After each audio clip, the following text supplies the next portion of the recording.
Birdən gəlmişik və birə gedirik. Bu dünya həyatının yaradılışının bir cümlə ilə ifadəsidir. Və biz bu cümləni daha rahat şəkildə, daha anlaşılır şəkildə anlamaq üçün yenə də dünya həyatında yaşadığımız bu dünya oyununda icra etdiyimiz bir həyat hadisəsinə xitabən simvolizə edərək metaforik bir bənzətmə ilə biz anlaya bilərik ki, biz nəyi yaşayırıq və yaxud da ki, hal-hazırda biz nəyi, hansı yaşayışı və yaxud da ki, oyunun hansı hissəsini biz icra edirik. Təsəvvür edin ki, bir teatr səhnəsində özünüzü tapırsınız və o teatr səhnəsinin arxasında gedən prosesləri seyr edirsiniz. Bir teatr səhnəsi canlanmalıdır və yaxud da ki, bir film çəkilməlidir.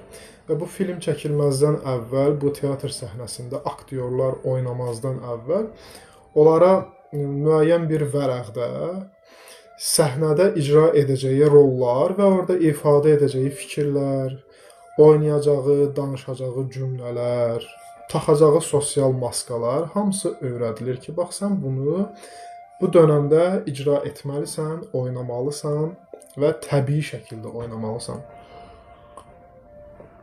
O qədər təbii şəkildə oynamalısan ki, səni seyr edənlər onun real olduğunu sansın. Və biz belə uğurlu filmlərə baxanda da bunu görürük ki,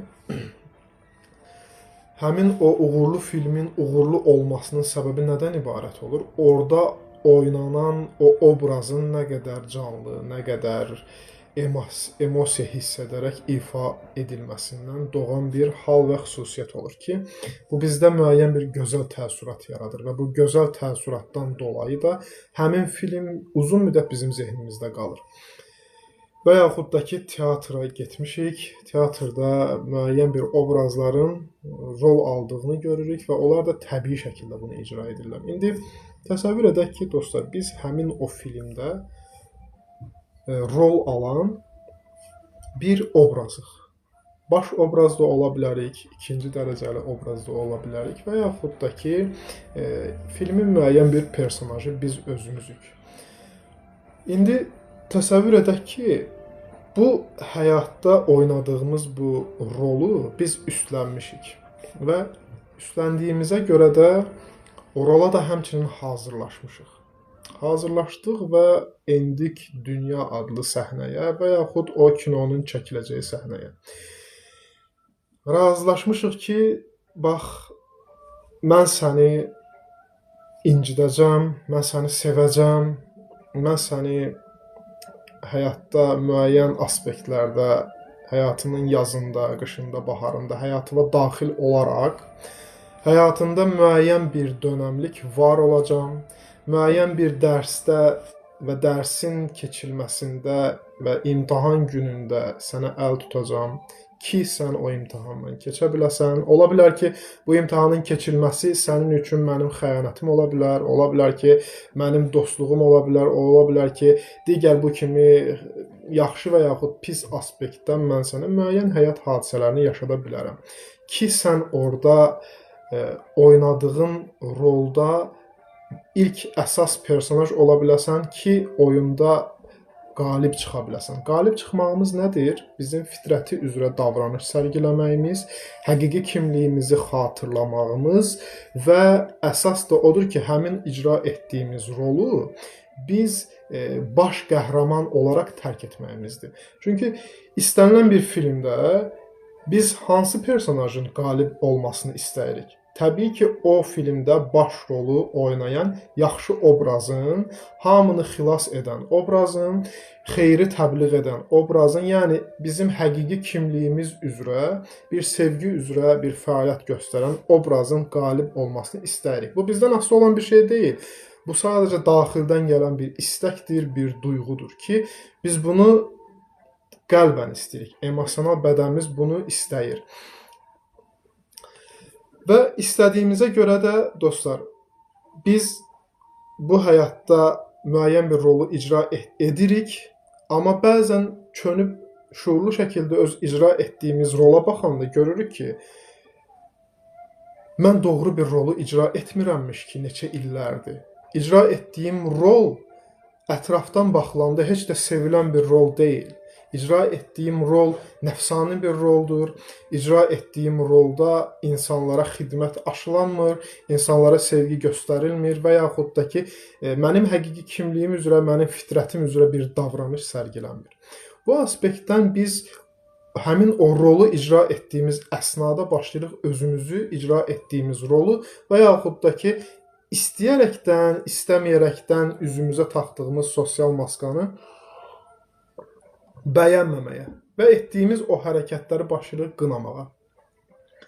Və bu qınaq obyekti artıq sənin özün olduğuna görə, sən özünü kənardan müşahidə etdiyinə görə sən anlayırsan həyatın müəyyən dönəmində ki, mən bu rolu icra edərək heç zaman bu kinonun qalib personajı ola bilməyəcəm, qalib obrazı ola bilməyəcəm və biz bilirik axı, xeyir qalib gəlir, filmlərdə də bunun şahidi olmuşuq, həyatda da bunu görürük və yaxud filmlər bizə həmin o həyatın gələcək illüziyasını bizə bir növ təbliğ edərək də göstərir. Buna görə də biz artıq öz mahiyyətimizə varırıq ki, bax, mənim oynadığım rol ikinci dərəcəli, üçüncü, dördüncü, beşinci dərəcəli bir personaj olduğuna görə sonda mən uduzuram. Mənim aldığım müvəqqəti efor nədir? Mənim aldığım müvəqqəti efor həmin o anda nəfsimin istəyinə uyaraq atdığım bir nəfsani addımdan doğan bir hal olur. Amma bu uzun müddətli bir həzzi məndə ehtiva etmir və yaxud da ki, saxlamır. Və mən bunun mahiyyətinə vararaqdan bir müddətdən sonra artıq o qədər tablosu ki var, qədər tablosunda atdığım, addımladığım o qədər yolundan müəyyən sağa və yaxud da ki, sola addımlamaq istəyində bulunuram. Təşəkkür edirəm hədiyyəyə görə, minnətdaram sizə. Və atdığım bu addım artıq mənim həyatımın müəyyən ilindən sonraki illəri doğru yolda addımlamağıma yardımcı və köməkçi olur. Və yaxud da ki, müəyyən bir həyat yaşayırıq, müəyyən bir rolu icra edirik və yaxud da ki, şuursuzca bir davranışlar sərgiləyirik və davranışlar sərgilədiyimiz və yaxud da ki, bizə sunulan o həyat və yaxud da ki, bizə verilən o rol müəyyən mənada biz onun qədrini, qiymətini bilmirik. Bizə elə gəlir ki, bu həyat bir mənasızlıq üzərində qurulub, mən bu həyatda bir məna axtarıb tapa bilmirəm, mən bilmirəm nəyə görə mən buradayam. Çünki sən unudaraq gəlmirsən və həyatın da qədrini və yaxud da ki, qiymətini sən hal-hazırda bilmirsən. Və bu qədir qiymətini bilməzlik səni əhatə edən o sevgini, səni əhatə edən o rəhməti və yaxud da ki, o gözəl rahmani enerjini sənin görməməyinə səbəb olur. Bu da sənin o həyatı qiymətləndirə bilməməyin, hardan gəlib hara getdiyi və anlamamağın təcəssümüdür öz mənasında. Və bu mahiyyətdən bir anlıq biz olduğumuz dönəmdə duraraqdan ətrafda olan insanların yaşam tərzinə sadəcə baxaq. Bir həyatın nə qədər dəyərli olduğunu kim göstərə bilər? Hansı həyat hadisəsini, hansı həyat rolunu icra edən insan? Məsələn, xəstə yatağında yatan bir insan, o çöldə gəzməyin, təbiəti seyr etməyin, insanlarla münasibətdə olmağın qədrini, qiymətini daha yaxşı bilir. Amma biz hal-hazırda həmin rolu icra etdiyimizə görə, o gəzdiyimizə görə, insanlarla ünsiyyətdə olduğumuza görə və yaxud da ki, o müəyyən bir yol gedərkən başımızı hətta qaldıraraq səmanın gözəlliyinə baxmazdan, quşların cəhcəhini görməzdən gəldiyimizə görə bizə bu həyat mənasız gəlir. Amma gedib həmin o insandan, xəstə yatağında olan insandan sən soruşsan ki, bax, sən nə istəyərdin hal-hazırda? Ayağın gəzsə, gəzmək sənə bəxş olunsa, xəstəlik səndən götürülsə, o sizə elə gözəlliklər danışacaq ki, siz hal-hazırda o gözəlliklərin içindəsiniz, amma gözəlliyin fərqində deyilsiniz. Bu şuursuz bir yaşamdır. Həyatın mənasını bilmədən bir yaşamdır. Və yaxud da ki, rahat bir yatmaq. Təşəkkür edirəm, hədiyyə görə minnətdaram. Misal üçün yatmaq, adi bir yuxunun nə qədər dəyərli olduğunu ağır bir xəstəliklə əlləşən bir insanın gecə yuxusuz qalması o yuxunun nə qədər dəyərli olduğunu biləcək. Təşəkkür edirəm hədiyyəyə görə, minnətdaram. Və yaxud da ki, övladı üçün öz yuxusundan keçən bir ana, öz şirin yuxusunu övladına qurban verən bir ana. O ana o yuxunun nə qədər dəyərli olduğunu bilir, idrak edir, fərqinə varır. Niyə görə? Onu yaşadı o. Yaşadı və idrak etdi. Amma biz o sağlamlığımızın dəyərini bilmirik. Biz bizə bəxş olunan sağlam bədənin dəyərini bilmirik və bilmədiyimizə görə də nankorluq eləyirik. Şükür etmirik, həmd etmirik. Həyatın mənasına varmırıq ki, biz niyə yaradıldıq, nə üçün yaradıldıq? Yaradılış qayəmiz nədir? Hardan gəldik və yaxud da ki, hara gedirik? Və yaxud da ki, bir icra etdiyimiz rollardan dolayı və yaxud da ki, bizə həyatda veriləcək dərslərdən dolayı bizə o dərsləri verən insanları qınayırıq. Bizə o dərsləri yaşadan insanlara qarşı kin bəsləyirik, şikayət modunda oluruq. Və bu da sənin razılaşaraq icra etdiyin rolda rola özü o qədər qapdırırsan ki, icra etdiyin o oyunu, oynadığın o səhnəni və yaxud da ki, qısa bir film yaşayırsan sən əslində. Qısa bir filmi sən əbədi bir həyat zənn edirsən. Əbədi həyat zənn etdiyinizə görə də həmin insanlara qarşı müəyyən bir negativ frekansda bulunursan. Amma anlamırsan, sadəcə fərqli yöndən, fərqli aspektdən baxmırsan həyata. Bizim fərqli baxışımızdır bizim emosiyamızı, emosional hissimizi, avtonom reaksiyamızı dəyişən. Niyə görə? Baxın, təsəvvür edin ki, bugün gözəl bir cümlə oxudum dostlar. O cümləni sizinlə bölüşmək istəyirəm. Bir uşağın əlini arı sancır və uşaq, həmin qız uşağı, gözəl qız uşağı atasına yaxınlaşır, deyir ki, ata deyir, mənim əlimi arı sancdı və ağlamaq istəyir. Atası ona cavab verir ki, o səni gül zənn etdi, ona görə səni sancdı. Yəni, atanın həmin o prosesə baxışı və bu baxışı da övladına göstərməsi və o baxışı elə gözəl tərzdə övladına təqdim edir ki, və övladın da bir çiçəyə bənzədir. Təşəkkür edirəm hədiyyəyə görə. Və həmin anda uşağın o ağlamağı kəsilir. Təsəvvür eləyin, uşağın ağlamağı nədir? Ağrını hiss etdi, arının sancmasını hiss etdi. Misal üçün təsəvvür eləyin ki, xəstələnmişik uşaq vaxtı. Həkim çağırılır və bizə iynə vurulur. İynənin məqsədi nədən ibarətdir? İynənin məqsədi bizim sağlamlığımıza bir töhfənin verilməsidir. Bizim sağlamlığımız üçündür o iynənin vurulması. Bugün ağrının çəkilməsi, bugün bizə o çətin həyatın, çətin adlandırdığımız həyatın yaşadılması da bizim əslində xeyrimizədir. Və yaxud da ki, o travmanın yaşadılması. Amma biz fərqli yöndən baxmadığımıza görə, biz sadəcə olaraq onu bir ağrı olaraq görürük. Ağrı olaraq gördüyümüzə görə də biz orada şikayət vibe yayırıq. Biz orada negativ frekans sərgiləyirik. Biz negativ bir dalğanı özümüzdən buraxırıq. Ki, bu da bizim əslində ziyanımızadır. Qısa aspektdə ziyanımızadır. Amma geniş tabloda baxanda bizim xeyrimizədir əslində bu da. Deməli dostlar, bizim fitrətimiz, həqiqi kimliyimiz sevgi üzərində qurulub və sevgi üzərində qurulduğuna görə də bizim yaymalı olduğumuz o vəziyyət, situasiya ondan ibarətdir ki, biz sevgi vibe'ını daimi şəkildə yaymalıyıq. Sevgi vibe'ını bizim yaymağımız, sevgi vibe'ını bizə yaşadan, sevgi hissini bizə daddıran həyat hadisələrinin bizim ətrafımızda formalaşmasına köməklik göstərəcək. Biz bunu simulyativ qanunların izahında da izah etmişdik. Və həmçinin də sənin bu həyatda yaşadığın həyat hadisələrinə bir sevgi gözündən, bir rəhmət gözündən, bir yuxarı aspektdən baxmağın sənə hadisələri anlamağa və hadisələri sənə yaşadan insanları anlamağa, insanları bağışlamağa və ilk mənada da sənin özünü bağışlamağa yardımcı və köməkçi olur.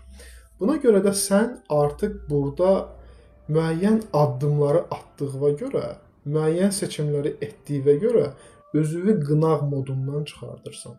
Qınaq modundan çıxartdın və burada sən ilk olaraq özünü əfv etdin. Bax, özünü bağışladın, özünü əfv etdin, özünü anladın, özünə kənardan baxdın, özünə bir sevgi nümayiş elətdirdin, öz qayğına qaldın. Burada sən sağalmağa başlayırsan emosional, bədənsəl cəhətdən. Emosional bədənin sağaldığına görə, hisslərin sağaldığına görə, hisslərin şəfalandığına görə də nə baş verəcək? Sənin düşüncələrin, təxəyyülün dəyişəcək, özünə yanaşan cümlələrin artıq yeni gözəl cümlələrlə əvəz olunacaq və bu artıq səni həmin o çəkildiyin filmdə ali bir personaja artıq xitabən yaşamağa köməklik göstərəcək. Sən artıq öz həyatında baş rolu alacaqsan. Axı, qalib elə baş rol olur. Sən həyatının qalibi olmaq istəyirsənsə, baş rolu üstlənməlisən. Baş rolu üstlənməyin o deməkdir ki, sən xeyrə vasitə qılınırsan və yaxud da ki, özünü bir xidmət üzrə bulursan. Düşünmə ki, bu həyat dünyaya gəldin, müəyyən bir fiziki fəaliyyətdə bulundun və öldüm, getdim də bitəcək bir şeydir. Xeyr, bu qədər sadə və bu qədər bəsit bir həyat üçün sən bu simulyasiyaya daxil olunmamısan və yaxud da ki, bu simulyasiyadan xaric olunmayacaqsan. Sənin bir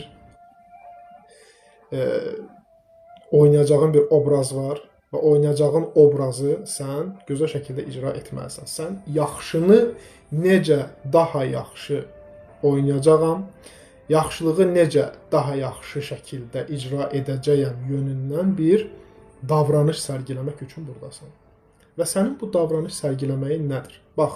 Baxın dostlar, biz bu həyatı mağazadan aldığımız, övladımıza aldığımız bir puzzle tablosuna bənzədək. Təsəvvür edin ki, getdiniz bir oyuncaq mağazasına, böyük bir tablo almışsınız. O tablo puzzlelardan ibarətdir. Minlərlə orada puzzle var, dənəsi var. İlk baxışda siz baxırsınız o tabloya. Tablonu bəyənirsiniz. Deyirsiniz ki, mən bu tablonu satın alıram öz övladım üçün. Həmin o tablonu aldınız, evə gətirdiniz və tablonu verdiniz övladınıza dağılmış versiyada. Və bu dağılmış versiyada bizim də tutaq ki 5-6 dənə övladımız var, misal üçün deyirəm. Hər uşaq bir puzzle əlində götürüb. Necə ki bu dünya həyatında enməmişdən əvvəl insanın ruhu ümumi mənzərəni görür, ümumi mənzərəni idrak edir və bu həyat adlı tabloya endikdən sonra onun əlində bir puzzle olur. O, onun nisbi həqiqəti sayılır. Əlində tutur o birdən qopub gələn bir həmin o ümumi tablodur dostlar. Birdən gəlmişik bölünərək. O bölünmə puzzlelar. Təsəvvür eləyək simulyativ bir sintezdə, sadəcə təsəvvürümüzdə. Və o puzzle götürmüşük əlimizə, puzzle baxırıq. İndi kimin əlində həyatın hansı puzzle var? Bunu ilahi hikmət Allahımız daha gözəl bilir. Tutub o puzzle əlində və puzzle'ı seyr edir. Görür ki, bu puzzle nədən ibarətdir? Ola bilər ki, bu puzzle'ın üzərində olan rəng yaşıl olsun və yaxud da ki, təbiəti özündə təcəssüm elətdirən gözəl bir hissə olsun və yaxud da ki, bir ağacın kölgə tərəfi olsun, bir qaranlıq olsun, bir qara rəngi olsun, bir qəhvəyi rəngi olsun. Fərqli bir situasiyanı özündə əks elətdirən bir hissə olsun. Bu insan bu puzzle-a baxır və elə bilir ki, ümumi tablo bu puzzle-dan ibarətdir. Ona elə gəlir. Və bu puzzle-dan ibarət olduğuna görə də onun təxəyyülündə o özünü həsr edir öz əlində olan nisbi həqiqətə. Bu nisbi həqiqətdir. Mütləq həqiqətin kiçik bir zərrəsi, kiçik bir parçasıdır. Baxaraq durur, fəaliyyətsiz durur, dünyanı mənasız hesab edir, anlamır, anlamağa çalışmır, istəmir. Şuursuz şəkildə bir yaşam sərgiləyir. Amma həyatının bir dönəmində o anlayır ki, bu qədər gözəl şəkildə dizayn olunan kainat boşuna yaradılmayıb. Burada bir məqsəd var, bir məram var. Anlamağa çalışır və anladığı üçün də o digər insanların gözündən başlayır bu həyat tablosuna baxmağa. Və bu digər insanların gözündən bu həyat tablosuna baxmaq nə deməkdir? O birin bölünməsi, yəni 0 ilə 1 arasında olan o sonsuz sayda rəqəmlər toplusu ki var dostlar. O sonsuz sayda rəqəmlər toplusunun bir-biri ilə birləşməsi sayılır. O tablonun parçalanan, belə deyək, puzzle'ları ki var, onların bir-biri ilə birləşməsi və vahidlik prinsipinə əməl olunaraq bir yaşam üzrə özünü bərqərar qılması, halına gəlməsi deməkdir. Bu zaman insan nə edir? Bu zaman insan digər insanların gözündən bu həyata baxmağı seçir. Digər insanların gözündən bu həyata baxmağı seçmək nədir? Onun əlində olan puzzle-la maraqlanmaq. Sən nə görürsən? Əziz dostum, bax sən nə görürsən? Mənə maraqlıdır ki, sənin gördüyün nədir? Sən öz gördüyünü müdafiə etmirsən ki, bax, doğru budur. Bunu etmirsən. Sən sadəcə onun nəzərindən görünəni görmək istəyirsən. Çünki sənə bütöv tablo maraqlıdır. Bütöv tablo maraqlı olduğuna görə də sən bununla maraqlanırsan. Bir nəfərin baxışından baxdığın 2, 3, 4, 5 sənə artıq müəyyən bir mənada o həyat adlı tablonun müəyyən bir nisbi böyük hissəsi sənə artıq aydın olur, görünür və sən görürsən ki, burada nə qədər gözəlliklər var. İnsanların, həqiqət axtaran insanların gözündən görünənlər nə qədər gözəldir. Bu sənə maraqlı gəlir. Maraqlı gəldiyinə görə də sənə bəxş edilən o şuurun dərinləşməsinə başlayırsan xidmət etməyə və sən artıq fitrəti üzrə bir hərəkət sunursan. Fitrəti üzrə bir hərəkət sunduğuna görə də, axtarışda olduğuna görə də sənə bəxş olunur müəyyən ipucuları. Və o demək deyil ki, sən bütün yaradılanların gözündən buna baxmağı, yaşadığın bu kiçik həyata, sadəcə günəşin doğması və batması arasında olan bu kiçik həyata sığdıra biləsən. Burada sənə bir bəxş olunur, o bəxş olunur ki, bu bir lütüfdür və sən artıq digər insanlardan soruşmadan belə, axtarışda olduğuna görə, baxmaq istədiyinə görə, tablonun müəyyən nisbi mənaları da, hissələri də sənə göstərilir. Və göstərilir və sən baxaraq, görərək, idrak edərək, mahiyyətinə vararaq, sən o gözəlliyin feyzini yaşırsan, o gözəlliyin artıq sənə bəxş olunan o enerjisel, aurasal alanında itib batırsan. Necə itib batmaq? Bu, sevginin ağuşunda olmaq deməkdir. Axşamınız xeyirli olsun. Və bu sevginin ağuşunda olaraqdan sən artıq bir rahat bir həyatı yaşamaq üçün qədəmlərini qoyursan. Çünki bugünə kimi sən nəyi yaşayırdın? Tək bir puzzle-la baxaraq. Sən narahatlıq, xaos görürdün.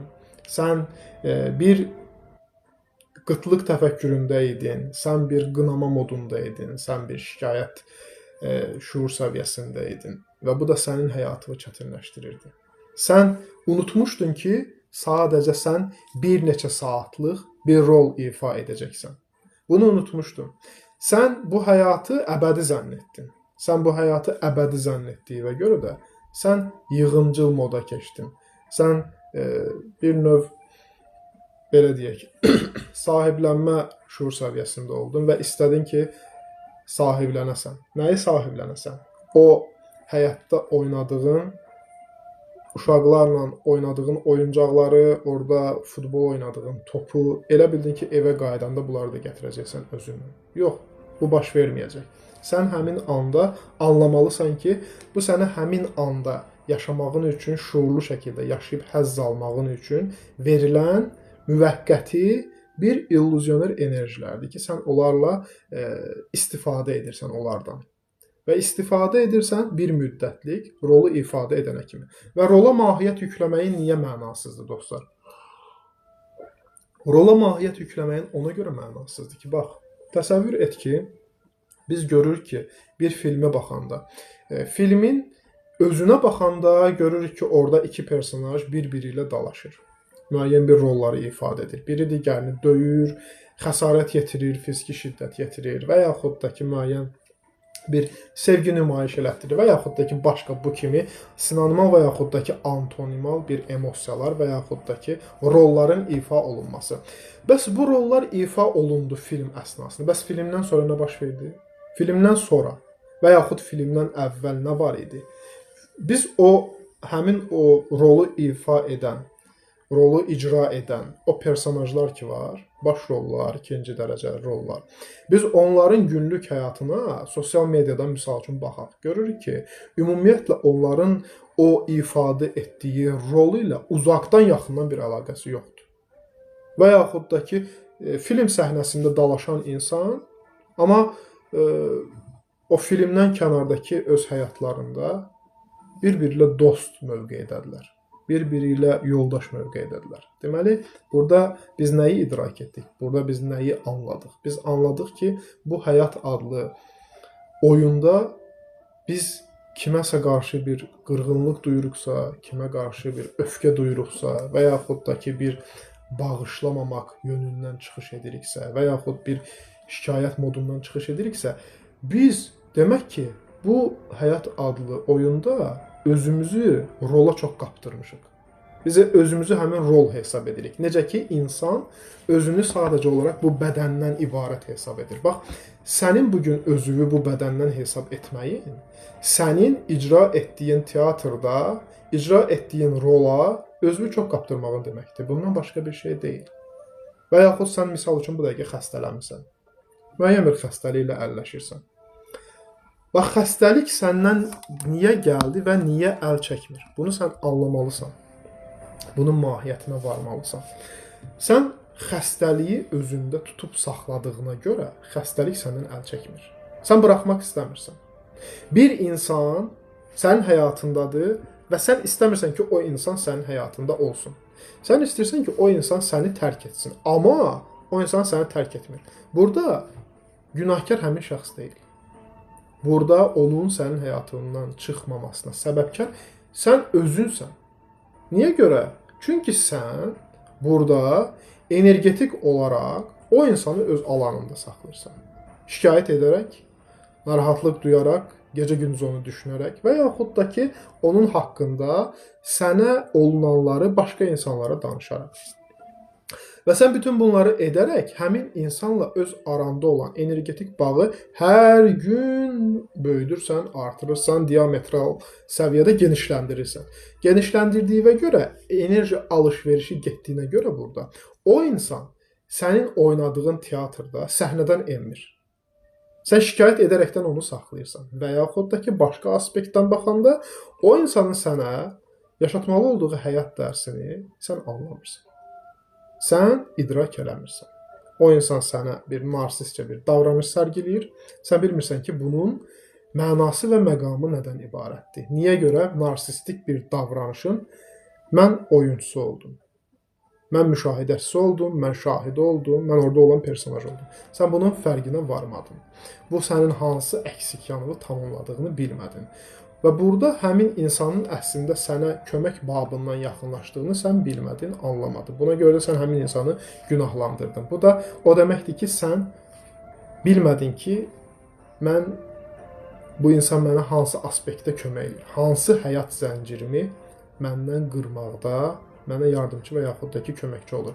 Bu həyat tablosu o qədər geniş, o qədər nizamlı və o qədər şaxəli bir tablodur ki, burada bir insanın deməsi ki, mənim düşüncəm, mənim yanaşmam, mənim fikrim doğrudur, bu böyük bir yanlış olar. Bu böyük bir yalan olar. Çünki hər gözdən görünən bir doğrudur. Hər baxışdan baxılan, hər baxışdan görülən, hər idrakdan idrak edilən, hər şuurun qavradığı bu doğrudur. Çünki o insanın baxıb, görüb, götürdüyü ondan ibarətdir. Sən öz doğruluğu həmin insana sıraya bilməzsən və yaxud da ki, həmin insanı məcbur edə bilməzsən ki, sənin gördüyünü görsün və yaxud da ki, sənin qavradığını qavrasın. Onun qavrayış səviyyəsi, onun şuur səviyyəsi, onun idraki səninki kimi eyni olmaq məcburiyyətində deyil, heç eyni də deyil. Hər bir insanın fərqli düşüncəsi, təfəkkürü var və hər təfəkkür, hər düşüncə də doğrudur. Buna görə də əgər sən bugün birdən gəlib birə qayıtmaq istəyirsənsə, sən bugün səni yaşadılanı idrak eləmək istəyirsənsə, anlamaq istəyirsənsə, o zaman ilk son qoyacağın bir şey odur ki, sən mübahisəyə son qoymalısan. Mübahisə nədir? Mübahisə nə zaman yaranır? Mübahisə o zaman yaranır ki, orada bir fikir ayrılığı olur. Orada öz doğru saydığı başqasına doğru olaraq qəbul elətdirməyin olur.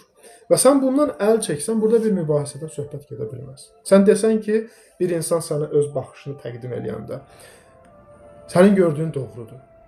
Sənin baxdığın, gördüyün, idrak elədiyin doğrudur. Bax, indi mən də sənə öz baxışımı deyirəm. Mənim də baxışım budur. Mənim də gördüyüm budur. Və sən bunu deyəndə orada mübahisə son qoyulur. Çünki sən anlayırsan ki, bu insan həyat adlı bir yüksək mərtəbəli binanın birinci mərtəbəsindən həyatı seyr edir. Bunun gördüyü bu olacaq. Bunun gördüyü asfalt, asfaltın üzərində gəzən insanlar, qarşıdakı binanın bir neçə mərtəbəsi olacaq. Amma sən yuxarı aspektdən baxırsan və görürsən ki, binanın arxasında başqa bina var. O binanın da arxasında bir gözəl bir seyr ediləsi bir dağ var. O dağdan bir çay axır. Çayın aşağısında meşəlik var. Sən bu meşəlikdən, dağdan, çaydan ona danışırsan, o da görmədiyinə görə qəbul etmir. Və yaxud da ki, sən yuxarıdan baxdığına görə, aşağıdan görənin də gördüyünü gördüyünə görə idrak edirsən.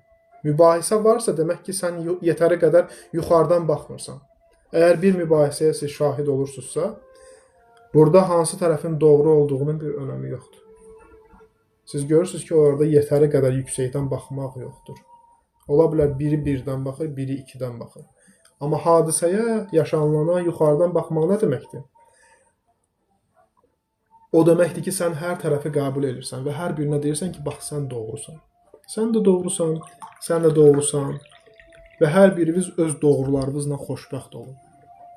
Və bugün sənin yaşadığın hal, yaşadığın situasiya, daxili halın qəti şəkildə başqa insanlardan asılı olmamalıdır. Başqa insanların sözlərindən, təşəkkürlərindən, minnətdarlıqlarından, təsdiqlərindən qəti şəkildə asılı olmamalıdır. Çünki sən, yenə də qeyd edirəm, müəyyən bir müddət buradasan.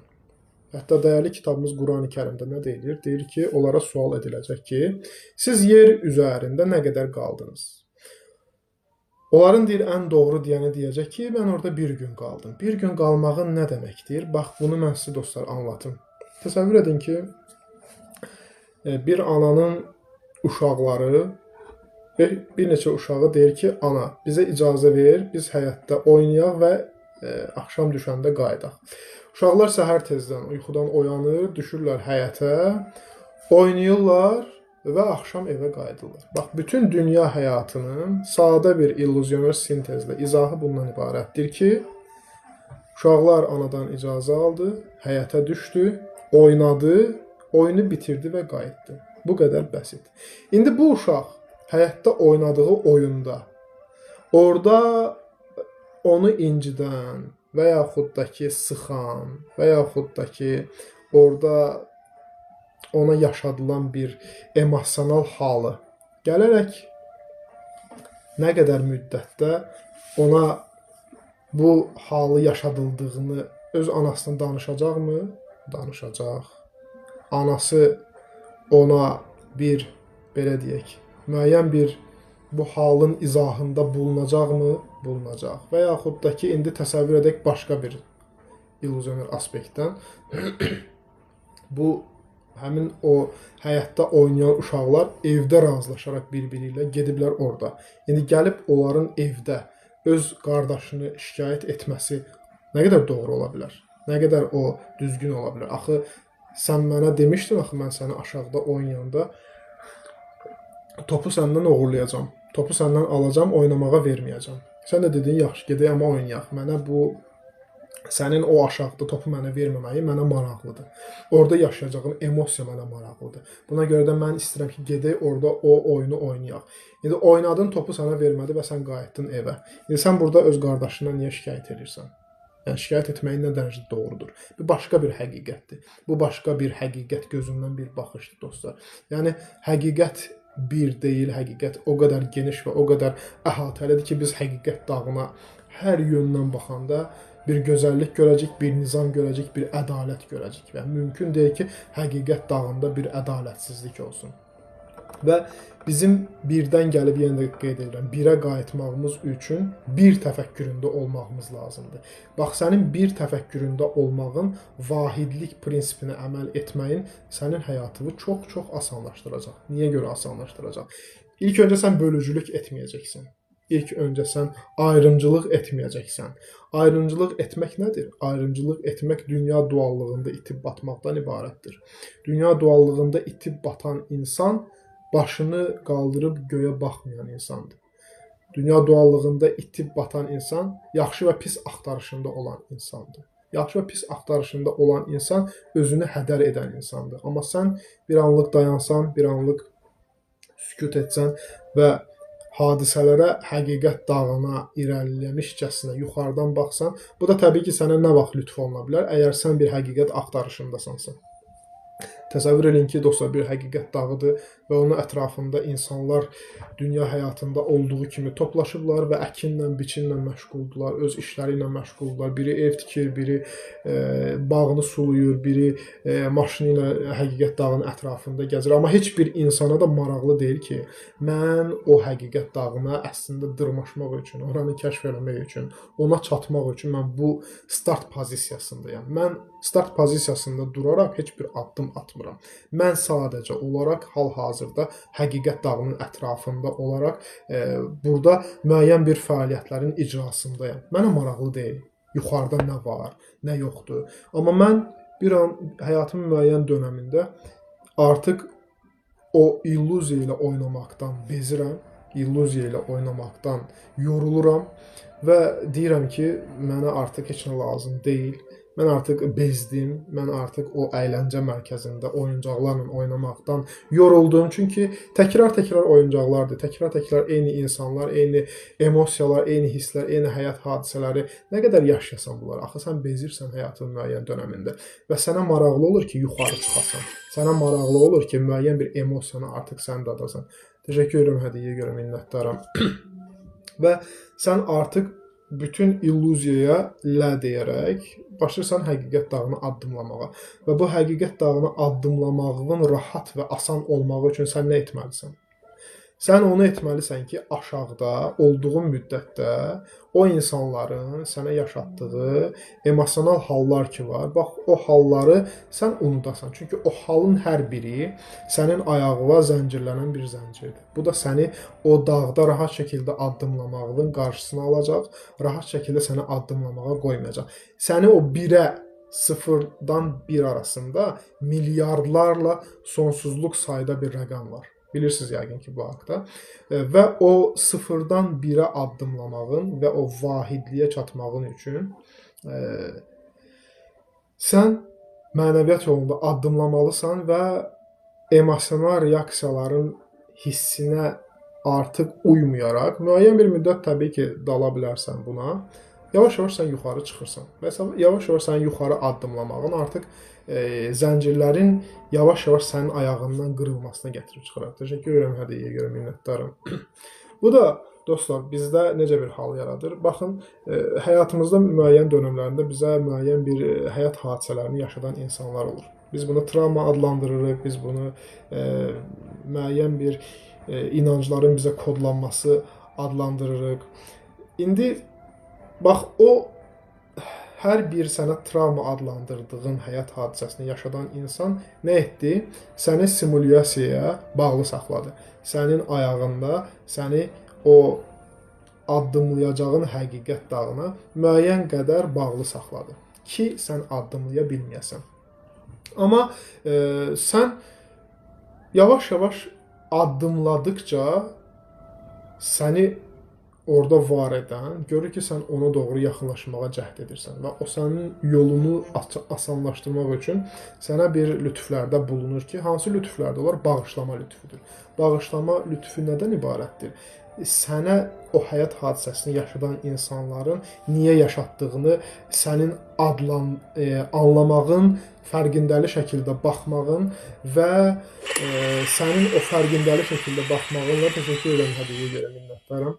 Və o fərqindəli şəkildə baxmağınla da elə o zəncirin qırılmağına gətirib çıxardır ki, sən daha yüksək bir məsafəyə doğru addımlaya bilirsən. Axı zəncir qırıldı səndən.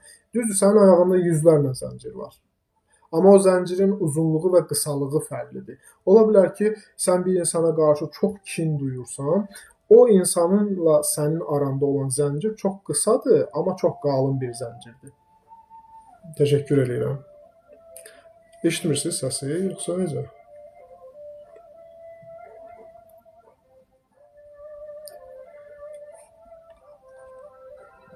Aha.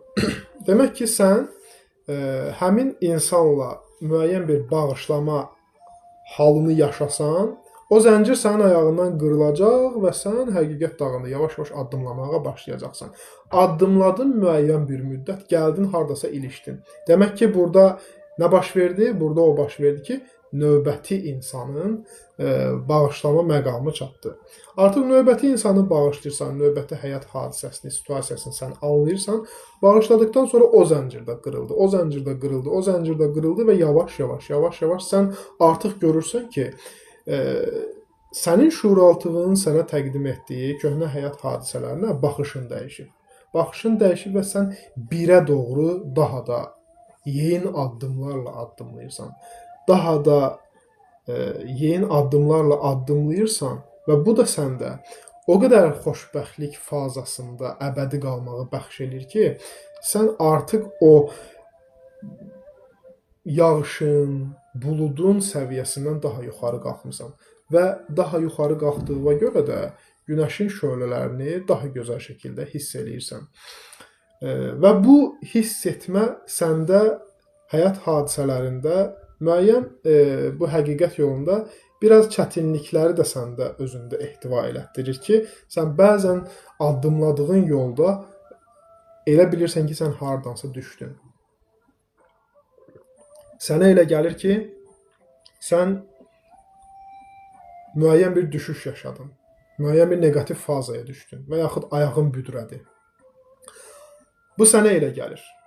Sən düşməmisən əslində. Sən heç bir düşüş yaşamamısan. Əgər sən həqiqətən də hər gün həqiqət yolunda addımlamağı seçirsənsə, sənin o ani sənə tətbiq olunan və yaxud da ki, sənə zehnin tərəfindən göstərilən və yaxud da ki, şeytani frekansa düşməyi, negativ vibe-da olaraqdan sənə o vəsvəsə şəklində verilən ki, yox, heç nə alınmayacaq, sən çata bilməyəcəksən o zirvəyə, bu çox çətindir, sən neynədin ki, də çatasan. Bu kimi suallar sənə zehin tərəfindən deyiləndə sən bir şeyi anlamalısan. Burada baş verən situasiyanı. Burada baş verən situasiya nədən ibarətdir? Situasiya ondan ibarətdir ki, dostlar, sən həqiqət yolunda addımlayırsan və təbii ki, biz bilirik ki, müəyyən bir yolda addımlayırsansa, orada bir yorulma halı baş verə bilər. Və o yorulma halı necə olur? Bax, sən hələ çoxlu məsafə qət eləməyi öyrənməmisən. Məlum məsələdir ki, biraz gəzəndə yorulacaqsan. Yorulanda nəfəsini dərmək üçün əllərini qoyursan dizvə, başı biraz aşağı salırsan və həqiqət dağından aşağı baxırsan. Həqiqət dağından aşağı baxanda sən görürsən ki, gəldiyin yolu, orada olan insanları, onların sənə baxışını, hələ az məsafə addımlamısan axı, misal üçün. Və bu baxışlar səni narahat eləyir. Elə bilirsən ki, sən onların yanındasan. Elə bilirsən ki, sən düşmüsən. Elə bilirsən ki, sən ümumiyyətlə məsafə qət eləməmisən. Qət eləməmisən, sən o aspektdən özünə bildirirsən, təlqin edirsən ki, xatırlayırsan. Necə xatırlayırsan? Həmin insanlarla bulunduğun ortamda ifadə etdiyin emosional reaksiyanı sən içində duyursan. Çünki, bax, zehin necə işləyir? Bir şəkil göstərilir, şəklə uyğun emosiya ifraz olunur. Və o şəklə uyğun emosiya ifraz olunanda sən elə bilirsən ki, sən o şəkildə sənə göstərilən yerdəsən. Amma bu belə deyil. Sadəcə sən həmin an baxdın. Və buna görə narahat olma ki, mən həqiqət yolunda addımlayıram, amma mən anidən düşdüm. Bu düşüş deyil. Bu sadəcə sənin nəfəsi dərən zaman aşağı baxmağındır. Buna görə narahat olma.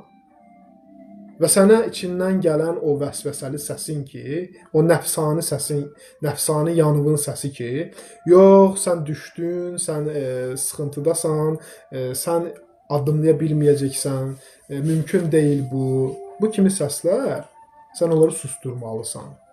Sən onları susturmalısan ki, harda olduğu və hara getdiyini yenidən xatırlayaraq addımlayasan. Və bu çox qısa bir müddətdə baş verir. Və bu qısa müddət nədir? Qısa müddət odur ki, sən müəyyən bir zirvə adlandıraq oranı, zirvəyə çatdın. Çatdığın zirvədə nəfəsini dərdin və yenidən addımlayıb növbəti zirvəni fəth etməyin üçün sən artıq nə etməlisən? Sən o həyatın həmin situasiyasında, həmin anında sənə o nəfsani səsinin sənə təlqin etdiyi həmin o vibe-a uymamalısan.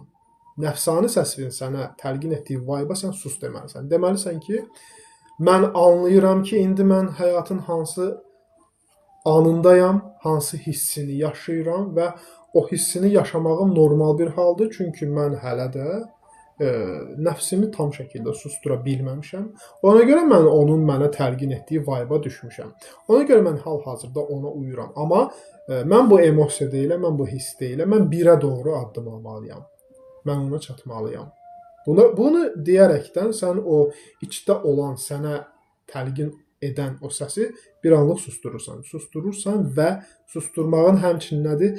Həmin o həqiqət yolunda addımladığın anda icra etdiyin rolu sən düzgün şəkildə icra etməlisən. Orada bir zikirdəsənsə onu icra etməlisən, bir müəyyən başqa bir texnikanı icra edirsənsə, tez o texnikanı icra etməyə özünü həsr etməlisən. Və bunu həsr etdiyin anda görürsən ki, sən oradan çıxdın. Və bu o demək deyil ki, bir də sən düşməyəcəksən və yaxud düşməyəcəksən yox da nəfəsini dərməyəcəksən deyək. Bu yenə olacaq. Sən axı bir marafonçu deyilsən. Sən axı bir alpinist deyilsən ki, sən orada davamlı şəkildə addımlayasan. Yox, sən bu deyilsən. Addımlamağı daha yeni şəkildə sənin öyrənməyin üçün sən nə etməlisən? Bu işdə qətiyyətli olmalısan. Qətiyyətli olmağın nədir? Sənin iradəli olmağındır. Sənin bir seçim azadlığının olması deməkdir. Və düşünmə ki, bu həqiqət yolunda sən yalın ayaqlarla addımlayırsan. Yox. Biz görmüşük ki, alpinistlər dağa çıxanda, dostlar, o alpinistlərin müəyyən bir əlində ona lazım olan vasitələr olur. Vasitələr nədən ibarət olur? Onların bir zəncirləri olur, ipləri olur, ayağında bir çəkmələri olur, əlində bir belə deyək, baltası olur ki, həmin o dağa batırsın, irəliləsin, daha rahat şəkildə ona köməkçi vasitələr olur. Təbii ki, bizə də sıfırdan birə doğru addımlamağımızda müəyyən bir vasitələr bizə köməyə verilib. Biz sadəcə olaraq vasitələrin nələrdən ibarət olduğunu biz bilmirik. Bilmirik deyə biz onlardan istifadə edə bilmirik. İstifadə edə bilməməyin həmçinin də sənin öz həqiqi potensialının fərqində olmamağın deməkdir. Həqiqi potensialının fərqində olsan, sən o düşdüyün neqativ frekansdan sən o nəfəs dərməyi tezləşdirə bilərsən və tez oradan qalxa bilərsən. Bax, bunlardan ən əsası, ən asanı, ən rahatı nədən ibarətdir dostlar? Həyatımızın hər bir anında bizə yardımcı olacaq o vasitə. Nədir onun adı? Onun adı niyyətdir. Niyyət ilk başda bizə çox sadə bir vasitə kimi gələ bilər, amma çox dəyərli bir vasitədir. Və sən niyyət adlı instrumentdən, alətdən istifadə etməyi bacarsan, onu öz həyatının hər bir alanına tətbiq etməyi bacarsan, həm simulyativ dünyada sənin uğur qazanmağına yardımcı olacaq, həmçinin həqiqət yolunda addımlamağa. Çünki o bizə nəyi göstərir? Niyyət bizə sahib olduğumuz enerjinin düzgün istiqamətdə bizim fokuslamağımıza, bizim yönləndirməyimizə köməklik göstərir. Və həmçinin də niyyət nədir? Niyyət bir televizoru kanalını dəyişmək üçün nədən istifadə edirsiniz? Pultdan istifadə edirsiniz. Və niyyət də sənin bədəninin kanalını dəyişməyi üçün bir pultdur. Sənin zehnivi idarə etməyin üçün bir pultdur. Təsəvvür edin ki, açmısınız bir YouTube-da müəyyən bir filmə baxırsınız və bu film sizin xoşunuza gəlmədi. İndi siz buna baxmaq məcburiyyətindəsinizmi? Təşəkkür edirəm hədiyyəyə görə. Əgər sən o YouTube-un parametrlərinə vaqif deyilsənsə və yaxud da ki, açdığın telefonda o funksiyaları idarə edə bilmirsənsə, təbii ki, sən kanal dəyişə bilməyəcəksən. Təbii ki, sən o baxdığın video sənin xoşuna gəlmirsə, sən növbətini çevirə bilməyəcəksən. Amma sən anlasan ki, sənin o niyyətinlə sən o kanalı dəyişə bilərsən, sən o YouTube-da videonu dəyişə bilərsən, o zaman sən biləcəksən ki, niyyətin həqiqi mənası, mahiyyəti nədən ibarətdir və mənim potensialım nədən ibarətdir. Mən niyyəti bir alət olaraq öz həyatıma tətbiq edərək, mən öz həyatımı dəyişə bilərəm. Necə? Enerjimi istiqamətləndirərək. Hal-hazırda istəmədiyim bir həyat situasiyasına, bir videosuna mən baxıramsa, bu nə deməkdir? YouTube-da açıb sənin mənasız bir video baxmağın deməkdir. Və sən çevirə bilmirsən. Çünki sən bilmirsən ki, hansı düyməni basasan ki, sən orada olan videonu dəyişəsən. Və yaxud da ki, təsəvvür edək ki, radioda bir mahnı gedir. Radioda olan mahnını bəyənmədin. Növbəti kanala keçə bilmirsən. Çünki radionun parametrlərinə vaqif deyilsən. Niyyət isə sənin, yenə də qeyd etdiyim kimi, enerjinin istiqamətlənməsidir. Enerjin hal-hazırda hara axır? Öz həyatıma bax. Öz həyatıma baxsan görəcəksən ki, lazımsız həyat situasiyalarına, olub bitən keçmişə və hələ də o ehtimallar arasında olan bir gələcəyə mənim enerjim axır. Bu enerjinin axması həmçində necədir? Təsəvvür edin ki, bağda sən belə deyək, ağacı sulamalısan, müəyyən bir miqdarda su var, hər gün sənə tutaq ki, 1 ton su verilir ki, sən bu bağda olan ağacları sulayasan. Amma sən nə edirsən? Götürmüsən o borunu, ağacın dibinə tutmamısan, həmin borunu istiqamətləndirmirsən bir dəmirin dibinə. Dəmir inkişaf eləməyəcək. İnkişaf etməli olan ağacdır. Sulamalı olan ağacdır. Və həyatında olan ağaclar sulanmasa, sən onun bəhrəsini götürə bilməyəcəksən. Demək ki, burada sənin enerjini israf etməyin, sənin özünə qarşı göstərdiyin ən böyük bir, belə deyək, xətərdir. Və sən o enerjini düzgün şəkildə istiqamətləndirmədiyinə görə də başlayırsan insanları suçlamağa, həyat hadisələrinə bir negativ fazada məna qazandırmağa. Amma sən niyyətin gücünün fərqinə varanda deyirsən ki, ey zehin, niyyət edirəm ki, asanlıqla və rahatlıqla mən bu işi sabah görəcəm və yaxud da ki, görməyi niyyət edirəm. Asanlıqla və rahatlıqla isə o görəcəyin işin sadə və bəsit şəkildə görməyinə köməkçi olur. Burada etdiyin niyyət düzgün şəkildə enerjinin istiqamətlənməsi olduğuna görə zehin artıq öz xidməti fəaliyyətini sənin əmrin üzərində qurur. Öz başına qurmur. Öz başına sənə YouTube-da video göstərilmir. Videodan videoya öz başına keçirmir. Sən seçirsən. Sən seçən bir varlıqsan.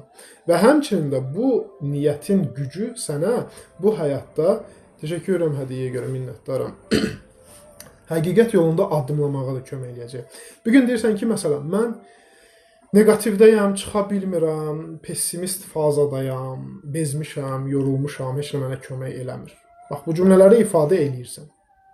Amma burada sən, o deməkdir ki, niyyətini təyin eləyə bilmirsən, istiqamətləndirə bilmirsən, istiqamətləndirsən ki, desən ki, məsələn, asanlıqla və rahatlıqla indi negativdəsən də 5 dəqiqə sonra səni zikr etməyi, səni anmağı, müəyyən bir fiziki fəaliyyəti, müəyyən bir ritualı icra etməyi mən niyyət edirəm. Sadə bir cümlədir. Bax, bu sadə cümlədir sənin həyatını dəyişən. Bu sadə cümlələrdə möhkəm yapışmaq lazımdır. Çünki sənin bu sadə cümləni ifadə etməyin bu şuurlu bir seçim sayılır. Sən şuurlu şəkildə bunu deyirsən. Şuurlu şəkildə sənin bunu deməyin isə sənin avtonom rejimdən çıxmağın deməkdir. avtopilotdan çıxmağın deməkdir. Sükanın arxasına sənin keçməyin deməkdir. Bədəni öz başına buraxmağın demək deyil. Bədəni deyirsən ki, sən şuuraltı sən bunu keçmişlə idarə eləyirsən bu bədəni. Bu mənə lazım deyil. Mən bunu istədiyim kimi, istədiyim istiqamətdə sürəcəm. Sən bu bədən adlı maşını başıboş buraxsan, bədən adlı maşın ancaq keçmişdən qidalandığına görə şuuraltı axı keçmişdən qidalanır. O onu düzgün istiqamətdə sürməyəcək. Həmişə elə yollardan sürəcək ki, o yollar həmişə sənə tanış gələcək. Həmişə eyni ağrılı yollar, eyni əzablı yollar, eyni tikanlı yollardan keçəcəksən.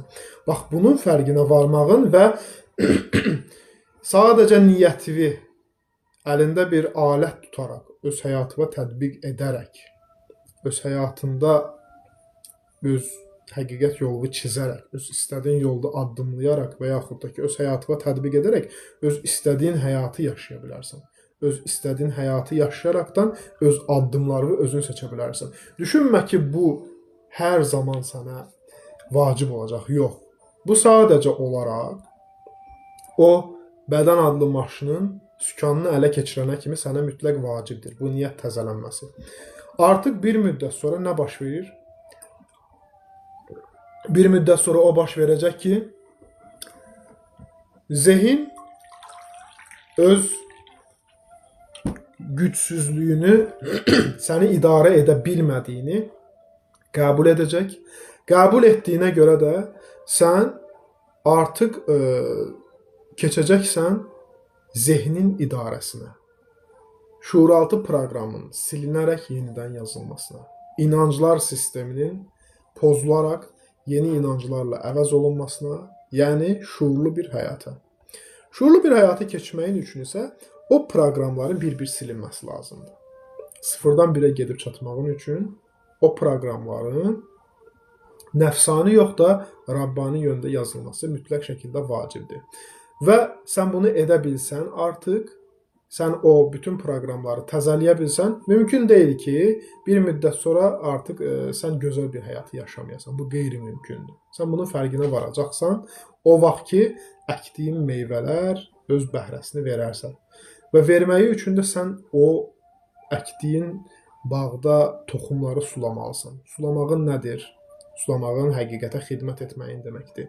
Sulamağın sənin özünə göstərdiyin sevgidir, özünə göstərdiyin qayğıdır. Həmçinin də sulamağın sənin hər gün onu anmağındır, hər gün onu xatırlamağındır. Sən əgər bunu edərsənsə, sən əgər bunu zəncirvari şəkildə edərsənsə, mütləq şəkildə sənin həyatın dəyişəcək. Bunu edib də həyatı dəyişməyən bir insan yoxdur. Yəni, bugün əgər sən həyatından şikayətçisənsə, bugün sən düşünürsənsə ki, mən istəmədim bir həyatı yaşayıram, mən ağrılarla, mən xəstəliklərlə əlləşirəm, boğuşuram. Mən sənə əmin eləyirəm, %100 əmin eləyirəm.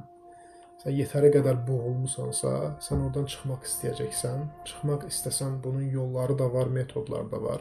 Və bunları sən həyatına tətbiq edərəkdən, gözəl bir həyatı özünə layiq bilərəkdən, o həyatın içində özünü tapa bilərsən. Amma bu o demək deyil ki, bir sehirli çubuq sənin həyatına dəyərək aniden sənin həyatını dəyişdirəcək. Yox.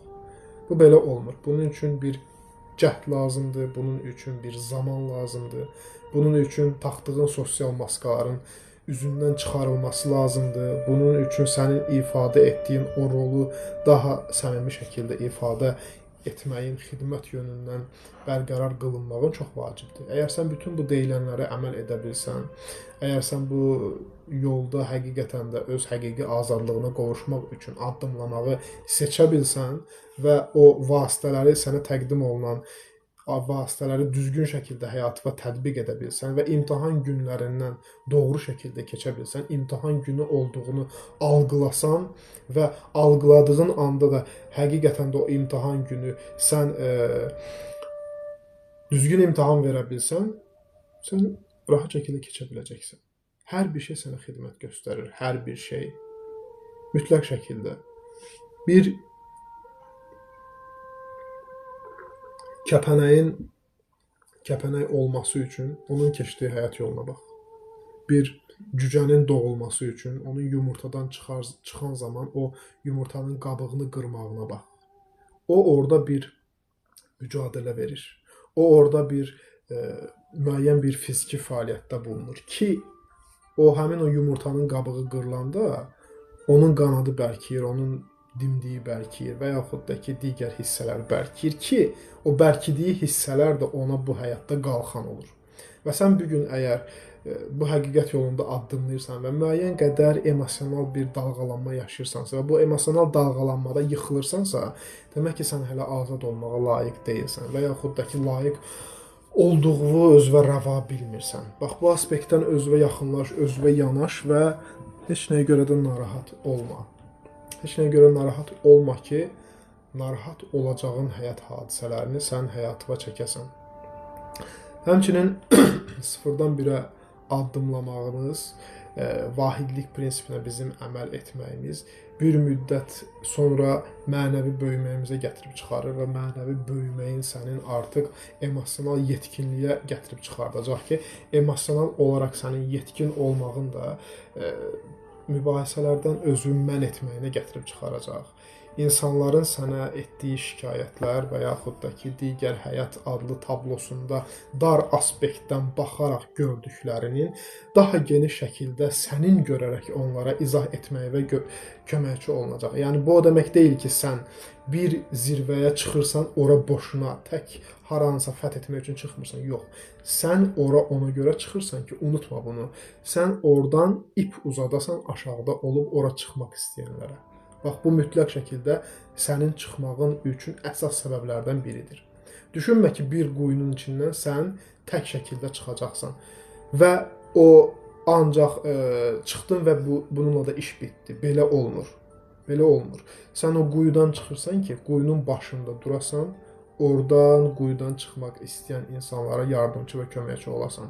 Əgər onlar həqiqətən də oradan çıxmaq istəyirlərsə, sənin uzatdığın ipdən yapışacaqlar. Və sənin uzatdığın ipdən yapışan insanlara da sən köməkçi olmalısan hər zaman. O ipi yarıda buraxmalı deyilsən. Və sən əgər o ipi uzadacaq potensialdasansa, Rəbb olan Allah sənə o ipi uzatmağı lütf edir. Düşünmə ki, yuxarı tam çıxmadan ki, mən kiməsə ip uzada bilərəm. Yox, bunu da düşünməyin doğru bir yanaşma deyil. Niyə görə? Müəyyən bir mərhələdəsən, müəyyən bir situasiyadasan və hələ də tam o quyudan çıxmamısan və ip uzadırsan. İp uzatmağın nədir? O insanın ağırlığını sənin daşıya bilməməyin deməkdir. Və sən özünlə bərabər onu da o quyuya sala bilərsən. Yəni, müəyyən bir zirvəyə çıxmısan, oradan yıxıla bilərsən. Buna görə də özünü tamamla, özünü bütövləşdir, özünü tam şəkildə, emosional, azad şəkildə hiss et və emosional azadlığa çatmağın, o emosional sıfıra düşməyin, o həyat adlı yerlənməyi dayandırıb yerə düşməyin və bu düşüşdən sonra digər düşməkdə olan, düşmək istəyən insanları sənin düşürtməyə və köməkçi və yardımcı olmağına gətirib çıxardacaq. Yəni, Allah Subhanahu və Teala'nın qurduğu sistem boşuna bir şey deyil. Bugün emosional azadlığı yaşayan insanlar da boşuna bunu yaşamır. Bugün o quyudan çıxan insanlar da boşuna çıxmır. Bugün siz əgər bir insanın, bir haqqa çatan insanın kitabını oxuyursunuzsa, misal üçün filminə baxırsınızsa və yaxud da ki, müəyyən bir uzatdığı ipdən tutursunuzsa, bu o deməkdir ki, həmin insan sizə bir ip uzatdı. Məsələn, bir gözəl insanın kitabını oxudunuz, onun o həqiqət yolunda addımlamağını, siz o sıfırdan birə getməyini seyr etdiniz. Niyə o kitab yazıldı? Niyə görə məsələn çəkilən bir film bir əsr bundan əvvəl yaşanılan bir həyat hadisəsi bugün bizə hansısa bir kitabda xatırladıldı? Demək ki, bu həmin insanın, həmin həqiqətə çatan insanın bizə tutduğu, uzatdığı bir ipdir ki, biz ondan yapışaq. Bu, həmin insanın xeyrə vasitə qılınmasıdır. Bu insanın müəyyən bir zirvədən bizi də həmin zirvəyə dəvət etməsidir ki, biz o ipdən tutaraq o zirvəyə çataq, oradan baxaq. Oradan yuxarı addımlamağımız isə artıq bizim növbəti periodda daha da ondan yuxarı hissəyə addımlamağımız kimidir ki, ora kimi səni çatdırdı. Məsələn, yazmışsınız Tapdıq əmrə. Bəli, Tapdıq əmrə, məsələn, onun yaşadığı illərə baxaq. Demək olar ki, 700-800 il əvvəl bundan əvvəl yaşayıb. Amma biz bu gün onun həyatına baxaraq, onun filminə baxaraq örnək götürürüksə və orada örnək götürərək həyatımıza müəyyən tətbiqlər ediriksə, bu bizi həmin insanın bizə uzatdığı bir daldan bizim yapışmağımızdır. Və biz bu ağacdan yapışaraq, bizə uzadılan o budaqdan yapışaraq biz özümüzü bataqlıqdan çıxardırıq. Görün, insan bu həyatdan köçüb 800 ildir. Amma bugün də biz o insanın bizə uzatdığı əli görürük. Bu insan artıq ölümsüz olmağı deməkdir. Bu insanın bir surət olaraq da bugün də var olmağı deməkdir. Demək ki, dostlar, bizim bu həyatda əsas qayələrimizdən biri də geridə gözəl bir iz buraxmaqdır. Təşəkkür edirəm hədiyyəyə görə, minnətdaram. Və siz bu geridə gözəl iz buraxmaq istəyirsinizsə, ölümsüz olmaq istəyirsinizsə, həyatı bitirdikdən sonra da yaşamaq istəyirsinizsə ki, o çəkdiyiniz filmi illər sonra da, əsrlər sonra da izləsinlər. Təşəkkür edirəm hədiyyəyə görə, minnətdaram. O zaman siz necə yaşamalısınız? İz qoyaraq yaşamalısınız. Qəlblərdə gözəl izlər buraxaraq yaşamalısınız. Gözəl izlər buraxmağınız nədir? Qəlblərə gözəl surətdən toxunmağınız, insanlara əl tutmağınız, insanlara nəfsani yox, Rəbbani yoldan əl tutmağınız sizi bu həyatda daimi şəkildə yaşadacaq. Daimi şəkildə yaşamağınız əməl dəftərinizin bağlanmaması deməkdir. Bugün məsələn siz bir ağac əkirsiniz. Bu xidmətkar qılınmağınız deməkdir. Əkdiyiniz ağacdan sizin ölümünüzdən sonra da insanlar qidalanacaq. İnsanlar qidalandığı müddətcə sizə bir rəhmət gələcək, bir bonus gələcək, bir karmik təmizləmə sizə lütf olunacaq. Yəni baxın, xidmət budur. O demək deyil ki, siz hər zaman düşünməyin ki, mənim pulum olsa mən kasıblara əl tutacağam. Yox. Bu da bir metoddur, bu da bir yoldur. Amma bugün sənin öz bildiyi insanlara bildirməyin, bu da bir xidmətdir. Sənin bugün yolla gedərkən, yolda olan bir daşı yoldan götürməyin, bu da bir xidmətdir. Xidmətin böyüyü kiçiyi yoxdur. Burada niyyətin saflığının əsas səbəbi buradadır. Təşəkkür edirəm hədiyyəyə görə, minnətdaram. Ona görə də sən düşünmə ki, mən heç nə edə bilmərəm. Yox, sən hər şey edə bilərsən. Edə bilməyin üçün nə etməlisən? Sən deməlisən ki, ya Rabbi, məni hər zaman xeyrə vasitə qıl. Sadə bir dua və yaxud da ki, məqsədli şəkildə niyyətin istiqamətləndirilməsi, enerjinin istiqamətləndirilməsi nədir? Asanlıqla və rahatlıqla mən ömrüm boyu xeyrə vasitə qılınmağımı niyyət edirəm. Bax, sadə bir cümlədir sənin həyatını dəyişən. Görəcəksən ki, sadə bir cümlə ilə, təşəkkür edirəm hədiyyəyə görə, sadə bir cümlə ilə sən ömrün boyu xeyrə vasitə qılınırsan, hər zaman bir xeyir işdə özünü tapırsan, hər zaman haqqa xidmətdə özünü tapırsan və özünü haqqa xidmətdə tapdığın dönəmlərdə də sən qəlblərdə bir iz buraxırsan. Elə bir iz buraxırsan ki, hər zaman sevgi ilə xatırlanırsan. Təşəkkür edirəm hədiyyəyə görə, minnətdaram. Hər zaman sevgi ilə xatırlanmağındır səni bugün də var edən və yaxud da ki, günümüzün sabahlarında səni var edən. Buna görə də dostlar, əgər siz bu həyatdan bu filmi bitirdikdən sonra da, bu teatr səhnəsindən enəndən sonra da ifadə etdiyiniz, icra etdiyiniz obrazın daimi şəkildə xatırlanmasını istəyirsinizsə, özünüzü fitrətiniz üzrə davranışda bulun və yaxud o davranışa xitabən yaşamağı özünüzə bir prioritet seçin. Bunu edərsinizsə əgər, siz sevilərsiniz. Bunu sevilmək üçün etməyin. Bunu xidmət üçün edin. Mən insanların sevgisini qazanım deyə bunu edirəmsə, bu nəfsani bir yanaşmadır. Sən bunu qazana bilməyəcəksən, qazansan da itirəcəksən. Sən haqqa xidməti seç. Yəni ki, mənim yaradılış qayəm xidmətdir. Yaradılış qayəm nədir? Haqqa xidmət. Haqqa xidmət nədir? Yaradılan hər bir şeyə xidmətdir. Bu xidmət etməyin sənin özündən verməyin demək deyil. Bunu etməyin sənin artıq ondan gələni onlara ötürməyin deməkdir. Vahidlikdən gələni o bölünənlərə ötürməyin deməkdir. Burada sənin bir kanal olaraq özünü görməyin, idrak etməyin və özünə bu aspektdən yanaşmağın və yaxınlaşmağın deməkdir. Sən bunu edərsənsə əgər, o zaman sən həqiqi xidmətkar qılınmış olacaqsan, həqiqi mənəviyyat yolçusu olacaqsan və burada sən nəfsi öz işlərivə qarışdırmamış olacaqsan. Çünki Rəbb olan Allah nə deyir? Deyir ki, mömin qullarımın üzərində ey şeytan, sənin heç bir hökmün yoxdur. Bu elə belə bir söz deyil. Mömin qul kimdir? Mömin xidmətkar kimdir? Mömin xidmətkar odur ki, o belə deyək, daimi şəkildə özünü xidmətdə tapır, özünü xidmətdə bulur və orada heç bir nəfsaniyyatdan söhbət gedə bilməz. Orada heç bir nəfsani yanaşmadan, nəfsani baxışdan, nəfsani danışıqdan, nəfsani yardımdan söhbət gedə bilməz. O insan mütləq şəkildə özünü daimi şəkildə o xidmətin ortasında tapacaq. Və ortasında tapdığına görə də o insan bir müddət sonra görəcək ki, həyatında necə gözəlliklər var, necə dalğalanmalar bitdi. O bunun şahidi olacaq.